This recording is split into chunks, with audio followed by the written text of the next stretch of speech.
네, 여러분 그 2024년도 이제 며칠 안 남았죠. 여러분에게 2024년은 어떤 의미가 되는 해입니까? 2024년 여러분 성공한 것 같습니까? 아니면 실패한 것 같습니까? 만족하는 해입니까? 아니면 그래도 좀 만족하지 못하는 그 불만이 있는 해입니까? 또 어떤 사람은 정말 생각하지도 싫은 그런 해일 수도 여러분 있겠죠. 그러나 여러분 한 해를 돌아보십시오. 잘한 것도 있고 후회되는 일도 분명히 있다라는 겁니다. 우리 인생에는 여러분 성공만 있는 것도 아니고 실패만 있는 것도 아닙니다.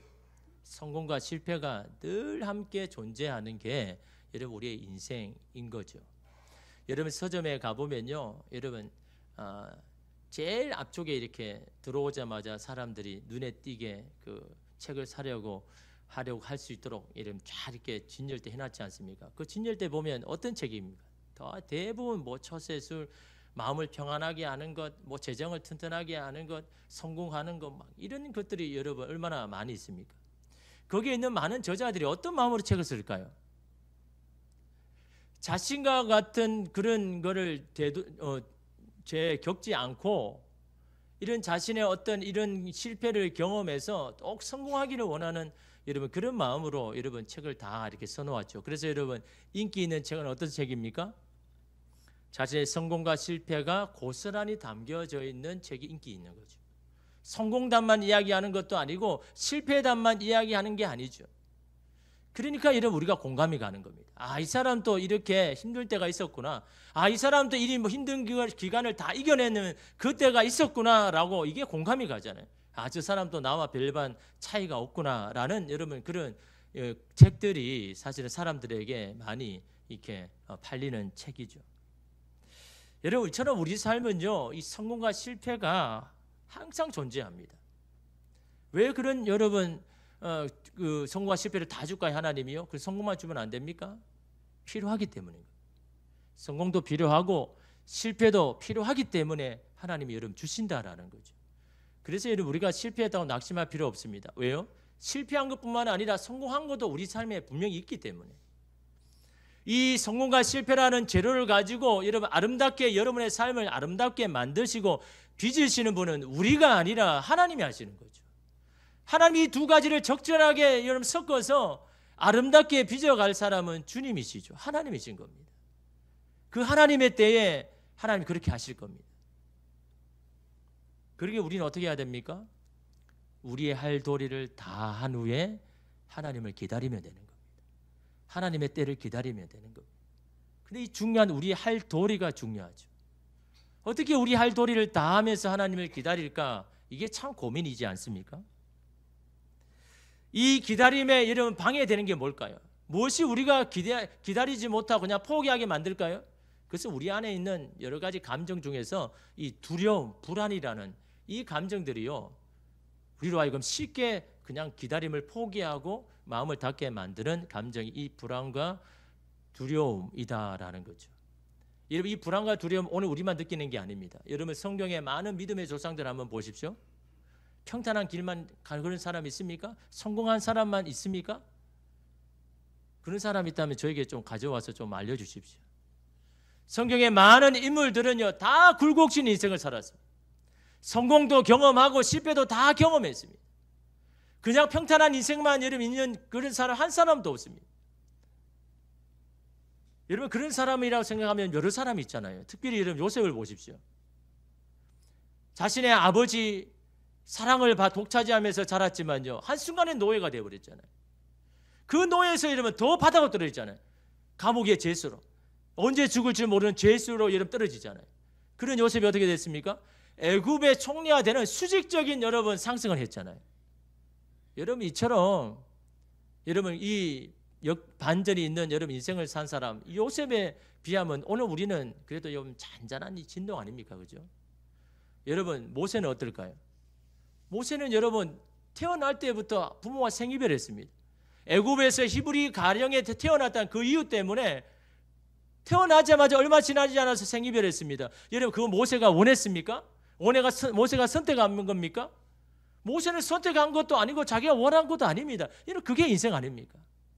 어쩔 수 없이 여러분 부모와 생이별 해야 되는 것. 그러나 여러분 그것이 여러분 다 잘못된 겁니까? 애굽의 여러분 왕자가 여러분 되면서 히브리 가정에서 누리지 못하는 것들을 애굽에서 다 누렸잖아요.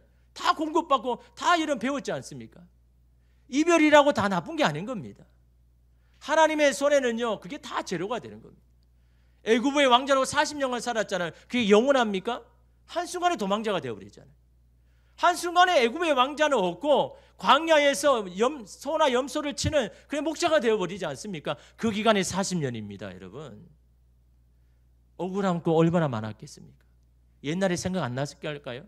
추울 때마다 따뜻하게 있었던 애굽의 그 궁전이 생각 안 났겠습니까? 배고플 때마다 마음껏 먹었던 그 애굽에서의 생활이 생각 안 났겠습니까? 그러나 하나님은 여러분 그 목동으로 그냥 내버려 둡니까? 다시 여러분 이스라엘 백성을 이끄는 200만 명을 이끄는 지도자로부터 세우셨잖아요. 이런 모세의 인생이 여러분 쉬운 인생 아니잖아요. 그런 굴곡진 인생을요 다 그렇게 살아왔습니다. 그런데 오늘 우리가 아니 나는 하나님 그냥 굴곡진 인생 없고 그냥 평탄하게 되기를 원합니다. 그런 여러분 실패도 없고 그냥 성공만 하기를 원한답니다. 그건 우리의 인생이 아닌데요, 여러분. 그렇게 산 사람이 도대체 어디에 있습니까? 그렇게 여러분 좋은 꽃길만 건 사람이 도대체 어디에 있냐라는 거죠. 그것이 여러분 인생이 아닌 겁니다. 오늘 말씀에 다윗 보십시오. 이스라엘 역사에서 가장 위대한 왕이었던 이름이 다윗. 이 다윗이 꽃길만 걸었습니까? 성공도 실패도 다 경험했잖아요. 여러분 집안에서 천덕꾸러기가 다윗 아닙니까? 아니 저 다윗 저 막내가 도대체 뭐하나? 아무도 못할 거야. 그러니까 여러분 그 뜨거운 날에도 그냥 들에 보내가지고 양을 치게 만드는 목동이 되게 했잖아요. 차별과 소외를 당해서 여러분 어린 시절 보낸 게 이 다윗입니다. 여러분 아니 왜 나만 차별하고 왜 나만 이렇게 소외해야 되고 왜 나만 이렇게 힘들게 살아야 되나? 그런 마음 어린 다윗이 왜 가질지 않겠습니까? 그런 다윗이 하나님 그만둡니까? 모든 형들을 다 차지하고 이스라엘의 왕이 되는 기름 부음을 여러분 이 다윗이 받지 않습니까? 이 어린 다윗이 여러분 누구도 여러분 상대하지 못한 골리앗 앞에서 승리하잖아요. 그런데 어떻습니까? 한순간에 사울의 역적이 되어가지고 도망자가 되죠. 쫓기는 인생입니다. 매일매일 걱정해야 돼요. 매일매일 두려움에 허덕여야 됩니다. 그런 다윗의 인생이 거기서 끝났습니까? 그 많은 역경을 다 이겨내고 이스라엘 왕이 되잖아요. 그러한 이상을 여러분 우리가 잘 살아가기 위해서 어떻게 해야 될까요? 특히 여러분 이 위기에 처했을 때 이 역경의 항복판에서 여러분 잘해야 되는 거예요. 여러분 좋을 때나 여러분 사람에게 인정받죠. 다윗도 똑같잖아요. 좋을 때 잘할 때는요 누구나 다 인정받습니다. 그런데 여러분 한순간에 여러분 도망자가 되니까요 아무도 주변에 없습니다. 도와준 사람 하나도 없습니다. 그게 여러분 사람의 인생이잖아요. 근데 여러분 이 다윗이 잘한 게 뭡니까? 도와준 사람 없고 함께하는 사람 없고 하나님도 침묵할 때 다윗은 침묵하지 않았다라는 겁니다. 하나님 앞에 침묵하지 않고 기도했다라는 겁니다. 왜요? 다윗에게는요 믿음이 있기 때문에 다 없어져도 괜찮습니다. 이 믿음 하나 있으면 됩니다. 여러분 그리스도인에게 이 믿음 하나 빼면 뭐가 남습니까? 하나님 앞에 아무것도 없습니다. 여러분 아무리 잘 살아와도요 하나님 앞에 들을 믿음 한 조각 없으면요 아무것도 아닌 겁니다. 그러나 이 믿음 하나만 있으면요 주님 앞에 여러분 당당하게 나아가서 착하고 충성된 종이라고 이런 말하는 거 다른 거 아닙니다. 이 믿음 하나 가지고 있으면요 다윗에게 이 믿음이 있었습니다. 이 모든 것을 역전시키고 이 수렁에서 건져주실 분은 오로지 하나님뿐이다라는 이 믿음요. 하나님의 때가 되면 이 모든 상황을 역전시킬 때 주실 것이라는 이 믿음 하나가 다윗에게 있었다라는 거죠. 문제는 그때가 될 때까지 하나님의 때가 될 때까지 어떻게 기다리느냐. 불안과 두려움 속에서 어떻게 그 믿음을 지켜내느냐. 다윗은 어떻게 하나님의 때를 기다리면서 그 시간들을 보냈습니까? 여러분 14절 말씀 우리 함께 읽겠습니다. 너는 여호와를 기다릴지어다. 강하고 담대하며 여호와를 기다릴지어다. 이 말은 누군가에게 권면하기보다는 자기 스스로에게 지금 말하고 있는 겁니다. 믿음에 연약한 다윗을 향하여 말하는 겁니다. 야, 너 하나님을 기다리는데 너 그 믿음으로 기다릴 수 있겠냐라는 겁니다. 강하고 담대하며 하나님을 기다려라 라고 스스로에게 그렇게 말하고 있는 겁니다. 선포하고 있는 겁니다. 여러분, 이 선포라는 게요, 믿어져서 선포하는 게 아닙니다. 하나님의 말씀이니까 선포하는 겁니다. 변함없는 진리니까 선포하는데, 이 선포할 때 여러분 믿음이 강화되고 믿음이 생기는 겁니다. 그냥 여러분의 믿음과 용기 생기는 게 아닌 겁니다. 말씀 붙잡고 여러분의 삶 가운데, 여러분의 영혼 가운데 한번 선포해 보십시오. 내 안에는 안 된다라고, 내 안에는 이제 끝났다라고 생각할 때 여러분의 영혼을 향하여서 여러분 선포해 보십시오. 나는 끝났지만 하나님은 끝나지 않았습니다. 내 안에 착한 일을 시작하시는 하나님은 내 모든 것을 이룰 때까지 나와 함께 하실 것입니다. 믿음 한번 선포해 보십시오. 여러분, 두려움은 떠나가고요, 그 안에 믿음이 여러분 들어오는 겁니다. 다윗이 여러분 잘한 거 그거 아닌 겁니다. 선포하는 거죠. 여기서 기다리다라는 히브리어 카바는요, 그냥 기다리는 게 아닙니다. 간절한 기대감으로 고대하다. 고대가 뭡니까? 기다리고 기다리는 거잖아요. 고대할 때라는 건 뭡니까? 야, 정말 난 그거 이루어져야 되는데 고대. 뭐 수험생들은 합격에 그걸 막 기다리고 고대하겠죠. 간절한 기대함으로 고대한다가 여러분 이 기다림이 있는 겁니다. 또한 소망 중에 기다리다라고 할 때 이 카와를 씁니다. 소망 중에요. 근데 대부분 어떻게 기다립니까? 막연하게 기다리죠. 어쩔 수 없이 기다리죠. 그러니까 여러분 우리가 끝까지 기다리지 못하는 겁니다. 우리의 기다림이 그렇게 되어서는 안 된다고 다윗이 말하고 있는 거예요. 막연하게 어쩔 수 없이 하나님 이거 어떻게 합니까? 하나님 하셔야 되는데 해주시면 좋고 안 해주시면 그게 아니라 기대함으로요, 간절함으로 소망 중에 기다려야 된다는 거죠. 그래야 하나님을 기다릴 수 있다고 말하는 겁니다. 여러분 여기서 여러분 이 기다려야 된다라고 하는 여러분 이 기다림 속에 여러분 무엇이 있어야 됩니까? 막연하게 기다리는 것이 아니라 다윗이 어떻게 기다려야 한답니까? 강하고라고 이야기하죠. 이 강하다라는 뭡니까? 강하게 해야 된다라는 겁니다. 뭘 강하게 해야 될까요? 뭘 강하게 해야 여러분 하나님을 기다릴 수 있습니까? 믿음을 강화시켜라는 겁니다. 믿음을 강화시키면서 주님을 기다려라라고 말하고 있는 겁니다. 믿음을 강화해야 할 이유가 무엇입니까? 믿음을 약화시키는 사건과 사람과 환경이 분명히 우리에게 주어지니까, 그때마다 우리의 믿음이 연약해지니까 그때마다 믿음을 강화시켜라라고 말씀하고 있는 겁니다. 사람의 마음은 한결같지 않죠. 조금 전까지 확신에 막 찼다가도요 금세 절망합니다. 조금 전까지 막 용기 백배에다가도 순식간에 그 용기가 다 사라져 버립니다. 무엇 때문에요? 두려움 때문이죠. 불안함 때문입니다. 예측할 수 없고 확신할 수 없는 상황 때문입니다. 여러분 다윗을 보십시오. 항상 믿음으로 충만했습니까? 여러분 1절에 보면요, 여호와는 나의 빛이요 나의 구원이시니 내가 누구를 두려워하리요? 여호와는 내 생명의 능력이시니 내가 누구를 무서워하리요? 얼마나 대단한 용기입니까? 여러분 한두 명이 나를 둘러싸가지고 나를 위협하면 막 움츠러지고 두려운데, 1000,000명이 나를 죽이려고 둘러싸도 나 하나도 겁안나, 나 하나도 무섭지 않아. 대단한 용기죠. 그렇지 않습니까? 어떻게 다윗이 이런 용기를 가질 수 있었겠습니까? 그런 다윗이 어떤 모습을 보입니까? 여러분 9절 보십시오. 주의 얼굴을 내게서 숨기지 마시고 주의 종을 노하여 버리지 마소서. 주는 나의 도움이 되셨나이다. 나는 구원의 하나님이시여 나를 버리지 마시고 떠나지 마소서. 왜 이런 기도합니까? 지금 내 심정이 불안과 두려워서 하나님은 나를 떠난 것 같고 하나님 나를 버린 것처럼 느껴지니까, 그 불안과 두려움 때문에 하나님 앞에 하소연하는 겁니다. 하나님 나를 버리지 마시옵소서, 나를 떠나지 마시옵소서. 왜? 지금 내 마음에는 하나님이 나를 버린 것처럼 느껴지니까, 나를 잊어버린 것처럼 느껴지니까. 좀 전에 용기 다 어디 갔습니까? 10,000,000명이 둘러싸도 괜찮다고 하는 다윗이요, 이 9절의 말씀에는요 하나님 앞에 의심의 이런 마음을 가지고 불안과 두려움 때문에 이렇게 고백하고 있는 겁니다. 여러분 이게 사람의 마음입니다. 이것이 연약한 다윗의 현주소가 우리의 현주소입니다. 누구나 확신 가운데 믿음 가운데만 사는 게 아닙니다. 믿음이 있다가도 한순간 없어지고 용기가 있다가도 순식간에 두려움을 얼어붙습니다. 이 두려움 어떻게 해결해야 될까요? 어떻게 하면 믿음을 강화시킵니까?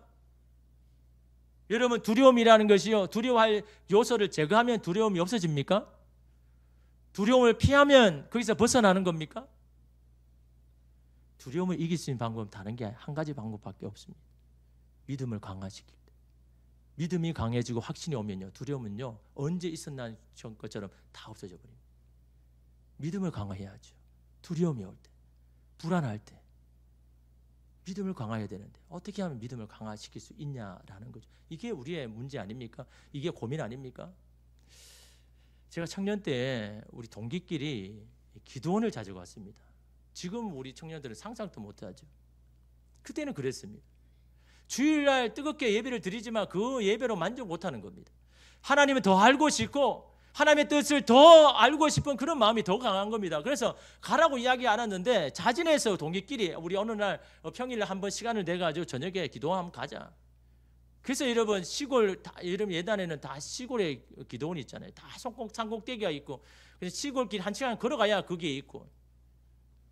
요즘은 안 그렇지만 옛날에는요 저녁마다 집회가 있었습니다. 기도원마다 얼마나 오는 사람들이 많은지 저녁마다 집회를 하는데 그 저녁날 집회에 참석하면서 집회가 끝나도 여러분 계속 그 자리에서 함께 기도합니다. 손을 붙잡고 막 뜨겁게 기도합니다.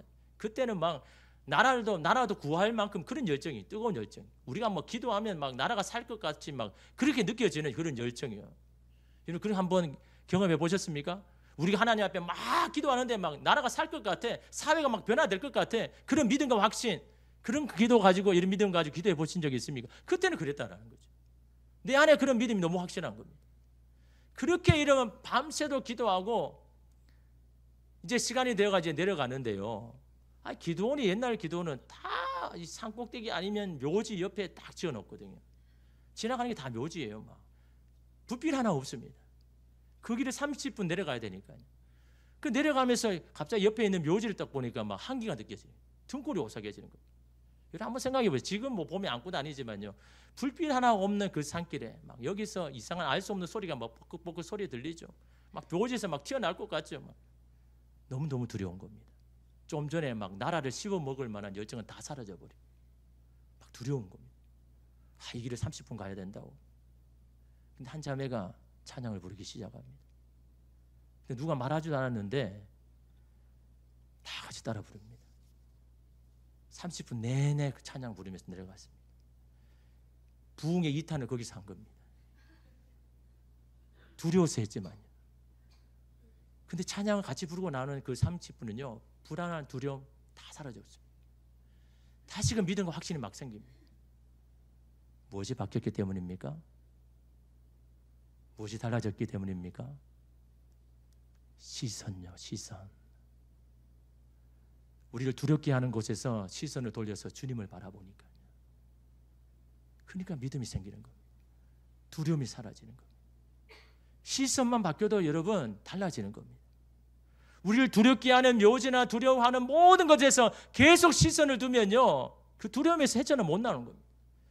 그러니까 그 두려움에 갇혀가지고 그 방에서 집에서 안 나오고 방에서 막 거기서 여러분 하죠. 그런다고 여러분 해결됩니까? 그 두려움이 여러분 완전히 사로잡아서 더 이상 못 나오게 합니다. 두려울 때 주님을 봐야죠. 두려울 때 주님을 바라보면요 믿음이 생기고 믿음이 강화되는 겁니다. 믿음은요 시선을 바꿀 때 생기는 겁니다. 믿음은요 환경에서 사람에서 주님을 바라보기 시작할 때 주님께서 우리에게 믿음을 허락하여 주시는 겁니다. 그 믿음이 여러분 강화되는 겁니다. 두려움을 이길 수 있는 방법 다른 게 아닙니다. 믿음을 어떻게 강화시킵니까? 여러분의 시선을 다시 주님께로 향할 때 여러분의 마음에 확신과 믿음이 주어지는 겁니다. 여러분 제가 좋아하는 이 찬양 중에요 이 시선이라는 노래가 있습니다. 가사를 보면요 내게로부터 눈을 들어 주를 보기 시작할 때 주의 일을 보겠네. 내 작은 마음 돌이키사 하늘에 꿈꾸게 하네. 주님을 볼 때 모든 시선을 주님께 드리고 살아계신 하나님을 느낄 때 내 삶은 주의 역사가 되고 하나님이 일하기 시작하네. 이 고백이 어떻게 나옵니까? 내게로부터 시선을 주님께 돌릴 때 내 삶이 주님이 역사하신 현장 내가 지금 보고 있는 겁니다. 다른 거 아닙니다. 시선을 돌리면 불안하게 하는 내 자신에서 주님께로 되돌리면 불안한 내 미래에서 시선을 주님께로 되돌리면요 내 삶이 주님이 역사하신 현장이 된다는 것을 보게 되고 알게 되고 확신이 되는 거예요. 여러분 이것이 믿음에 강하는 거 아닙니까? 오늘 이 시선 우리 잘 모르시는 분도 있지만 우리 함께 우리 그런 마음으로 한번 찬양 드리겠습니다.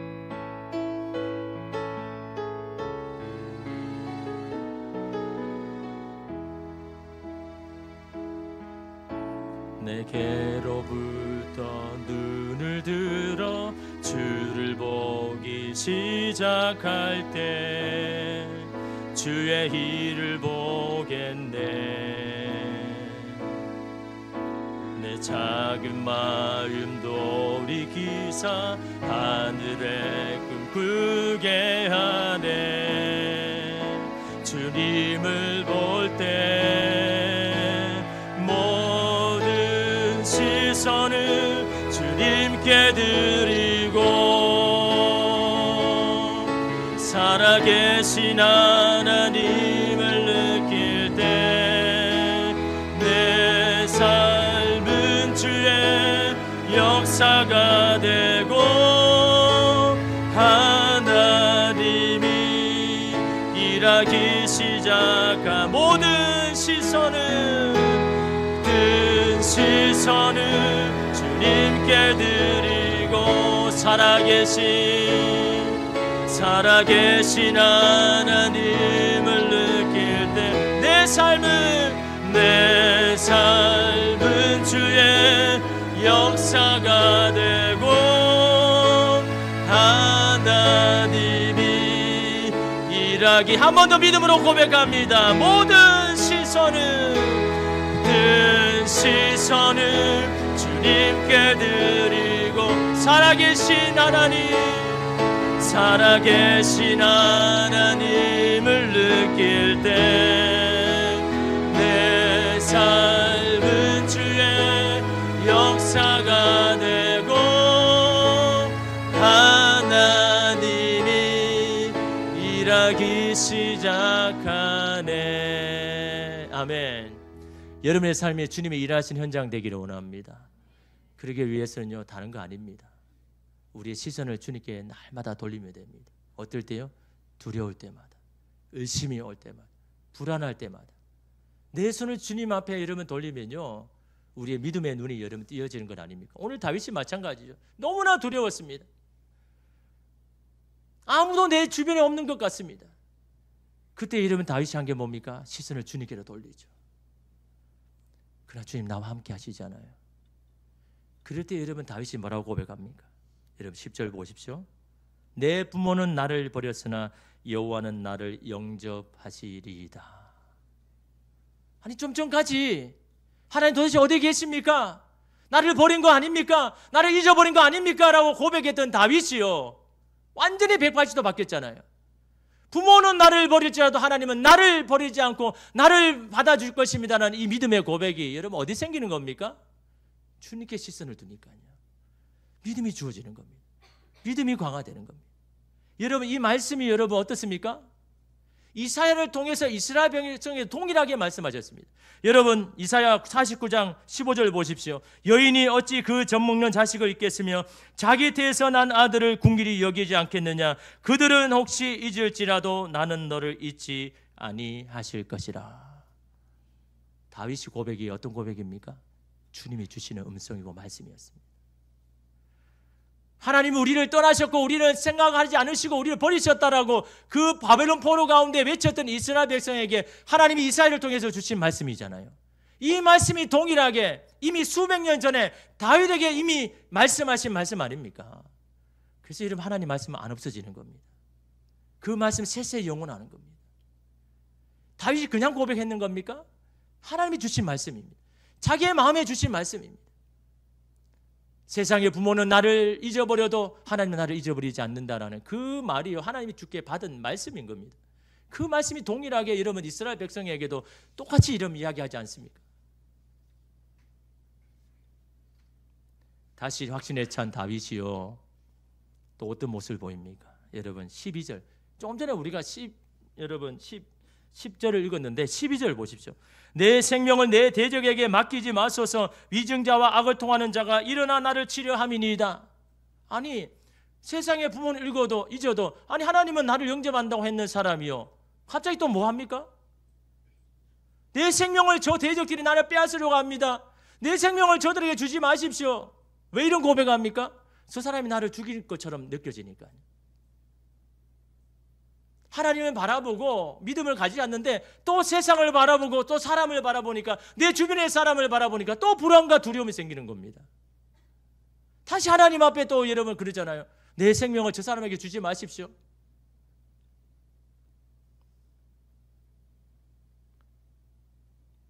그런 여러분 다윗이요, 다시 어디로 시선을 돌립니까? 자신을 건져주신 하나님의 그 은혜에 다시 시선을 맞추기 시작합니다. 그럴 때 여러분 어떤 고백합니까? 좀 전에 12절에 아니 나는 지금 두렵습니다 한 여러분, 이 다윗이요, 13절 보십시오. 우리 함께 읽겠습니다. 내가 산자들의 땅에서 여호와의 선하심을 보게 될 줄 확실히 믿었도다. 그냥 믿는 게 아닙니다. 확실히 믿었도다. 뭘요? 산자들의 땅에서. 이 산자들의 땅이 어디입니까? 내가 바로 거기에 있다는 겁니다. 수많은 죽을 고비를 넘기고 살아남은 자가 바로 그 산자들에 있는 땅에 있는 사람입니다. 그 사람이 누구라고요? 바로 자기 자신이에요. 수많은 죽을 고비가 있었지만 그럼에도 불구하고 나를 살려주시고 나를 건져주신 그 하나님의 은혜가 여전히 내 속에 있다라고 확신하고 그걸 바라보니까요, 내가 지금 죽을 땅이 아니라 산자의 땅에 있다라고 이런 보여지는 겁니다. 그러니까 무슨 고백합니까? 지금 또 그 선하신 하나님의 선하심을 내가 볼 거라고 확신합니다. 여러분 이게 믿음이잖아요. 조금 전까지 내 대적들이 나를 죽이려고 하고 막 두려워했는데 이제는 무슨 고백합니까? 이전에도 나를 도와주시고 지금도 나를 도와주신 에베네셀 하나님, 지금 나와 함께 하시니 주님의 선하신 길을 열어줄 줄 믿습니다. 나는 확실히 믿습니다. 세 번역 성경으로 보십시오. 이 세상에 머무는 내 한 생에 내가 주님의 은덕을 입을 것을 나는 확실히 믿는다. 그냥 믿습니까? 확실히 믿는다.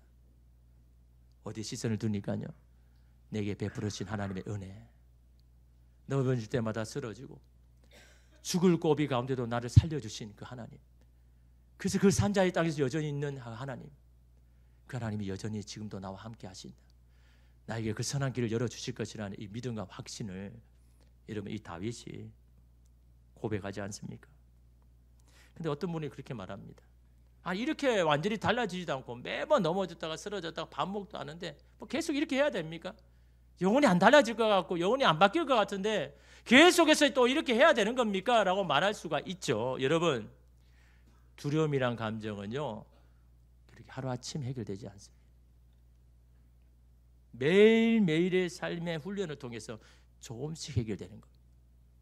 그래서 습관이 중요하죠. 거룩한 습관이 중요합니다. 말씀 묵상의 습관, 은혜 받는 습관, 하나님께로 향하는 습관, 하나님의 인재를 경험하는 습관, 하나님과 동행을 경험하는 습관, 이 거룩한 습관이요 오늘 우리를 주님을 보게 하고 주님의 곁을 떠나지 않게 하고 주님의 은혜를 구할 수 있는 겁니다. 여러분의 자아 어떻게 믿습니까? 여러분의 의지 어떻게 믿습니까? 하루에도 12번 바뀌는데, 오늘 일어섰다가 내일 또 넘어지는데 여러분께 어떻게 소망을 둡니까? 그렇게 할 수 없는 일을 할 수 있게 하는 건요 다른 게 아닙니다. 영적인 습관, 거룩한 습관인 겁니다. 요즘 새벽에 이런 많이 추워졌죠. 보니까 영하 5도, 영하 9도까지 내려갑니다. 저도 이제 집을 옮겨다 보니까 이제 걸어서 이제 새벽기도 올 때가 있는데 얼마나 추운지 모릅니다. 걸어 보니까 아는 거죠. 이 추위를 뚫고 새벽에 오는 사람이 있구나. 얼마나 여러분 대단하게 보이는지요. 이게 그냥 되는 게 아니구나. 이렇게 기도하는 사람이 있는구나. 그 새벽을 끼워서 그게 쉬운 겁니까? 아직도 저는 힘든데 그 새벽에 기도하는 게 이런 쉬운 겁니까? 얼마나 많은 여러분 유혹과 시험이 있겠습니까? 그러나 습관이요 하나님 앞에 나오게 하는 겁니다. 내 연약한 의지를 깨뜨리고 하나님의 이끄심 앞에 순종할 수 있도록 하는 건 다른 게 아닌 겁니다. 습관인 겁니다. 거룩한 습관인 겁니다.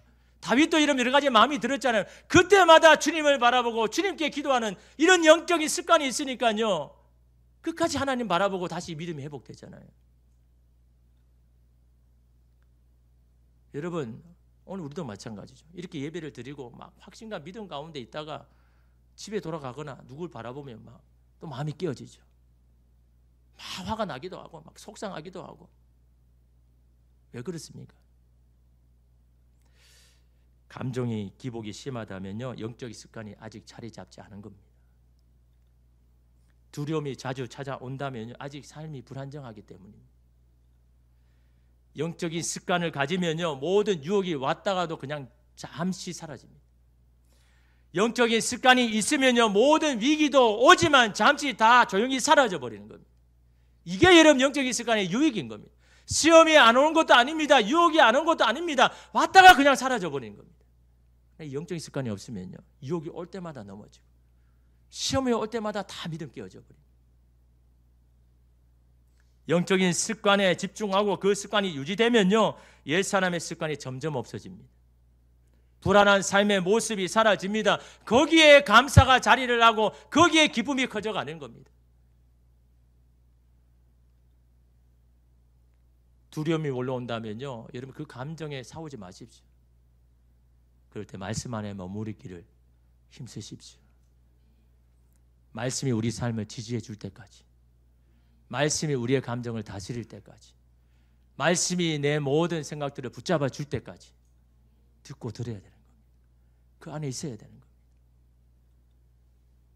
세상의 이야기가 아니라 하나님의 이야기에 귀를 기울여야죠.